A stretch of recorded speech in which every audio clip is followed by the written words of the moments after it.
అమెరికాలో Trump administration మొదలవగానే immigration మీద చాలా కట్టుదిట్టమైన నియామకాలు రూపొందించడం జరిగింది. అది మన భారతీయులకే కాదు, యావత్ అమెరికాలో ఎవరైతే ఇల్లీగల్గా ఉంటున్నారో, ఇల్లీగల్గా ఉద్యోగాలు చేస్తున్నారో వాళ్ళందరినీ కూడా ఐడెంటిఫై చేసి వాళ్ళని డిపోర్టేషన్ ద్వారా వాళ్ళ దేశాలకు తరలించాలి అని చెప్పి రంగం సిద్ధం చేయడం జరిగింది ట్రంప్ గారు.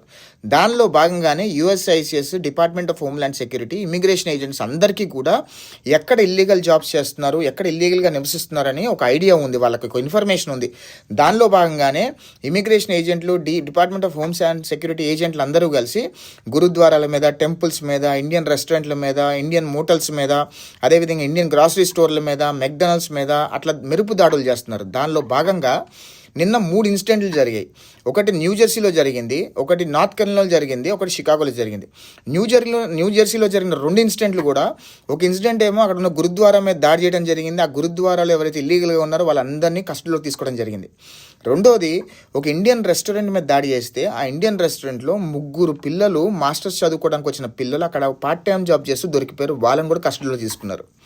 అదేవిధంగా నిన్న నార్త్ కెరోలినాలో ఒక మెక్డొనాల్డ్స్ మీద దాడి చేస్తే ఆ మెక్డొనాల్డ్స్లో ఒక ఇండియన్ విద్యార్థి ఎవరైతే ఇక్కడ చదువుకోవడానికి వచ్చాడో ఆ అబ్బాయి పార్ట్ టైం జాబ్ చేస్తూ అక్కడ దొరికిపోతే ఆ అబ్బాయిని కూడా కస్టడీలో తీసుకున్నారు.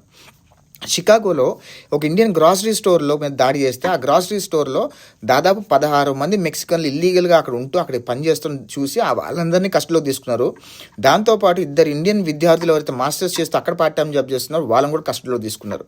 అదేవిధంగా ఒక 3 రోజుల క్రితము టెక్సస్లో ఒక విద్యార్థి ఊబర్ నడుపుతాడని పక్కా సమాచారంతో పోలీసులు ఆ అబ్బాయిని ఆపితే, ఆ అబ్బాయి ఊబర్ నడుపుతాడని కన్ఫర్మ్ చేసుకున్న తర్వాత ఆ అబ్బాయిని పోలీసులు వాళ్ళ తరహాలో ఇన్వెస్టిగేషన్ చేస్తే అలా ఎవరెవరైతే ఊబర్ నడుపుతారని వాళ్ళ ఫ్రెండ్స్ ఎవరైతే ఊబర్ నడుపుతారో వాళ్ళ ఫ్రెండ్స్ అందరి పేర్లు ఇచ్చేసాడు.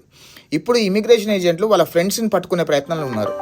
దయచేసి ఇక్కడ చదువుకోవడానికి వచ్చిన పిల్లలందరికీ ఒక విజ్ఞప్తి చేస్తున్నా, ఒక 2-3 నెలలు దయచేసి జాగ్రత్తగా, అప్రమత్తంగా ఉండండి. ఎందుకంటే మీరు కొన్ని లక్షల రూపాయలు లోన్లు తీసుకొని ఇక్కడికి వచ్చి ఇక్కడ మాస్టర్స్ చేయడానికి వచ్చారు.